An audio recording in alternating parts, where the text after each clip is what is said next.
Welcome to the RFP Success Show with host Lisa Rehurek, the #1 sought-after authority on RFP success.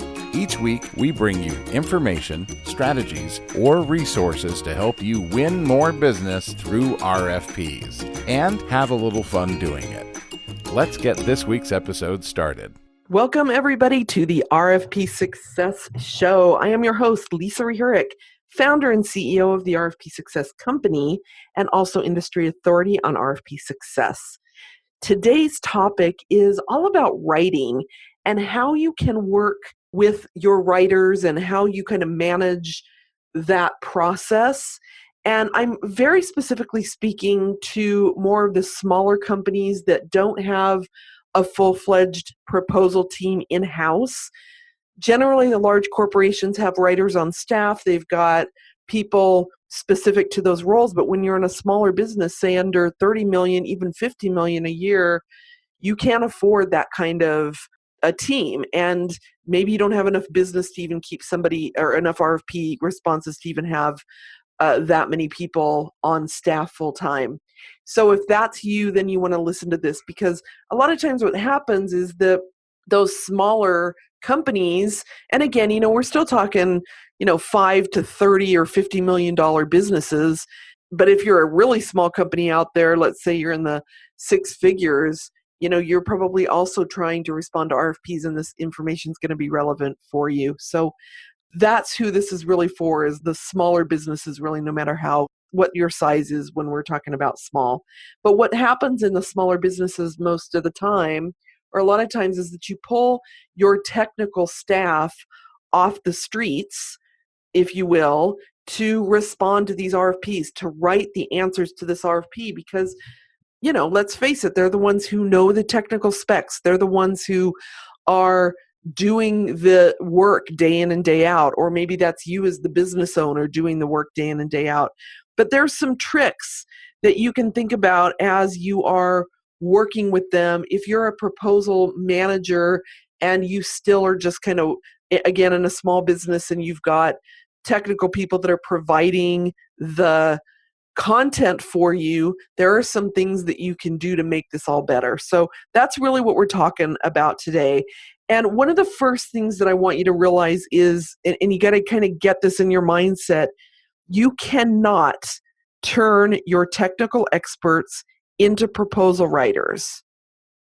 It's a completely different skill set, because proposal writers need to have a storytelling bent to them. They need to have a little bit of a marketing background.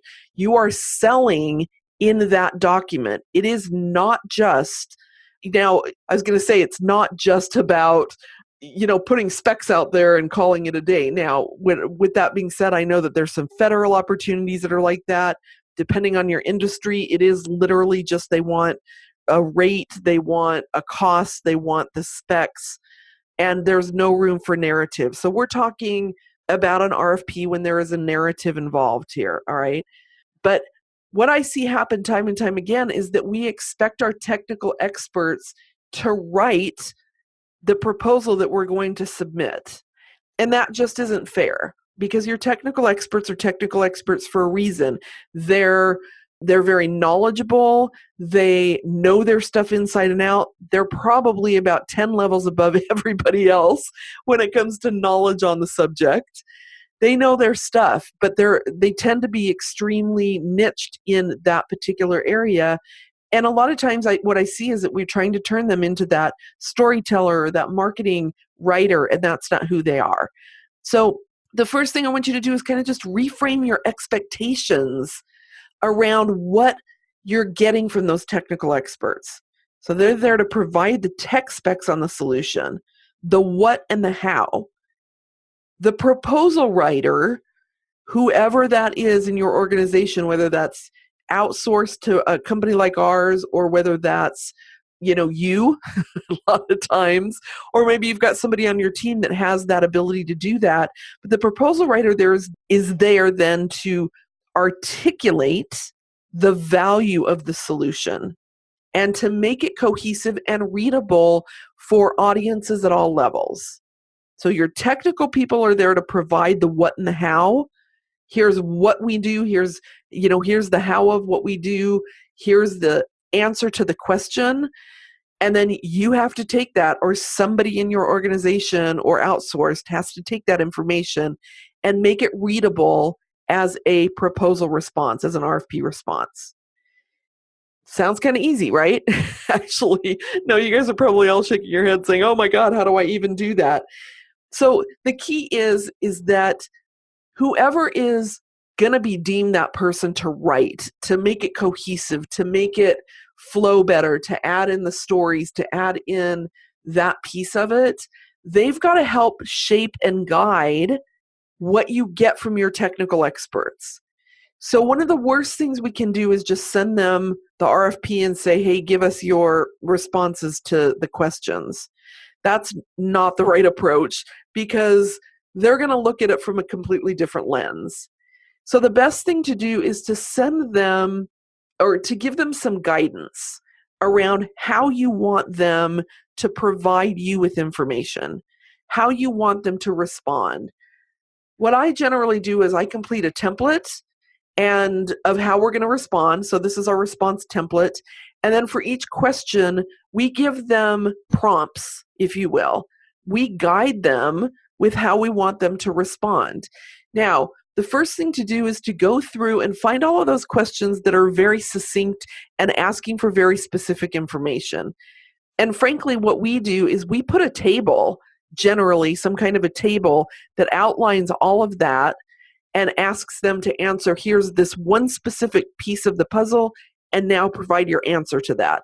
I'm going to give you an example. This isn't necessarily something you'd send to your technical experts, but I'll give you an example of what this looks like. Let's say you've got a question that says, provide information about each key staff member, their credentials, and their number of years of service.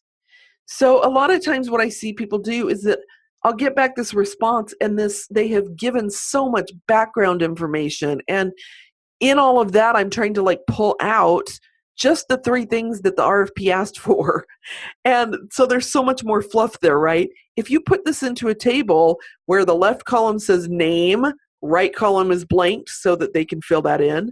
Second row, first column is credential, or maybe it's the role they're going to play. Then the third is credential, and then the fourth is number of years of service.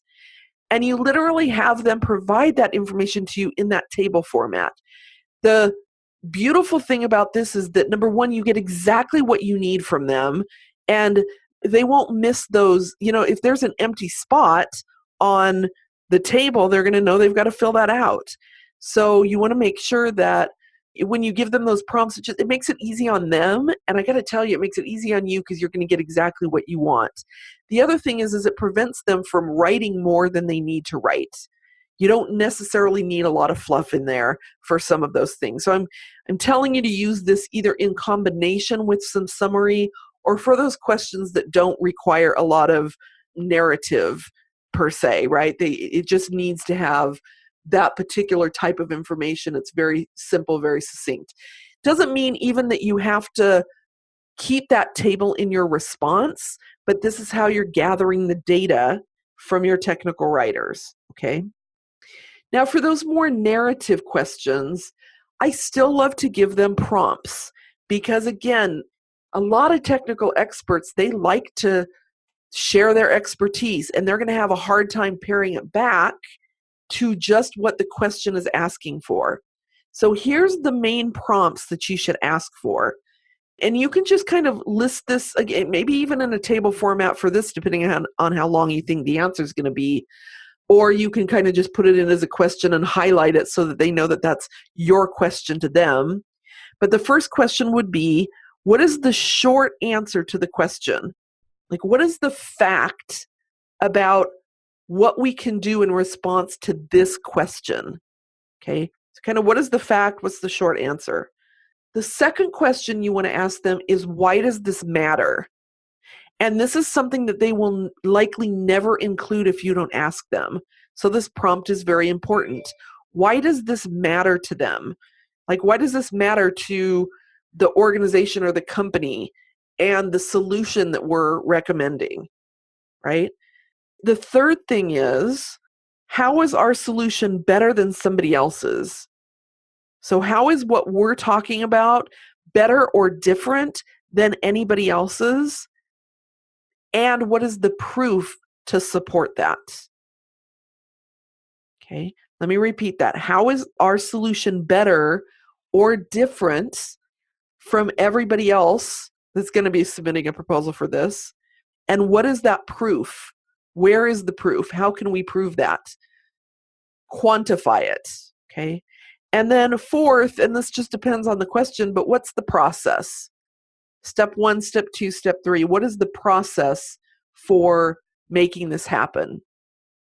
So if you ask those 4 questions, and again, this is just kind of a high level, every RFP is different, all the questions are different, so you're going to have to tweak it per question. But those are generally the 4 things that you want to know for each question that your technical writers are responding to. And I'm going to repeat them real quick. What is the short answer? So this is really kind of the fact. What is the fact about what we are providing to what they're asking for? Why does it matter? How is our solution or our approach better or different than anybody else's? And what's the proof behind that? And then what's the process for making that happen? Now, sometimes you're going to have to ask for how much time does it take and what is this going to cost or however that works. So just again, be cognizant of what you need. There is time that you should take up front to do this in order to get back the best results.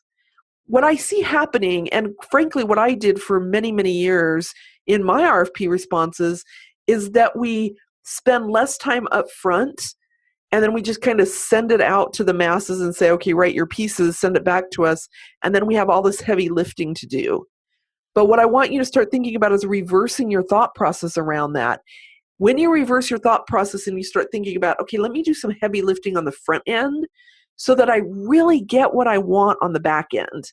And it's going to make your life easier, because as the due date is looming, things do not get easier, they get harder. And so whatever you can do to make it easier on yourself and on your team on the front end, the better. And I got to tell you, providing these prompts and providing this information on the front end, your technical folks are going to appreciate it too. Because I'm going to also tell you, I very rarely meet a technical expert that is thrilled about responding to an RFP. Like, they just want to do what they do. They did not go to school to be a salesperson or to be a business development person or a marketing person. They would prefer somebody else do that, right? And so while some of them, I know I'm stereotyping and I'm talking generalizations here, but that's generally what I see. So we want to give them as much guidance and prompting as possible in the front end so that they can get it done the way we want it. And I got to tell you, you guys, this eliminates so much frustration when you do it this way. Okay? So I am just going to go back real quick and tell you that I want you to go through first and add in those tables, kind of that very structured guidance in the first round, and then the second round giving prompts and really guiding them around how you want them to answer the questions. And you're going to see some great significant improvements there. All right, everybody, thanks for listening today. You have been listening to the RFP Success Show with host me, Lisa Rehurek, and we are going to see you back here again next week. You have been listening to the RFP Success Show with RFP expert Lisa Rehurek, author of the RFP Success book. If you haven't subscribed to the podcast yet, make sure you click the subscribe button so you don't miss a show. And thanks for spending time with us today.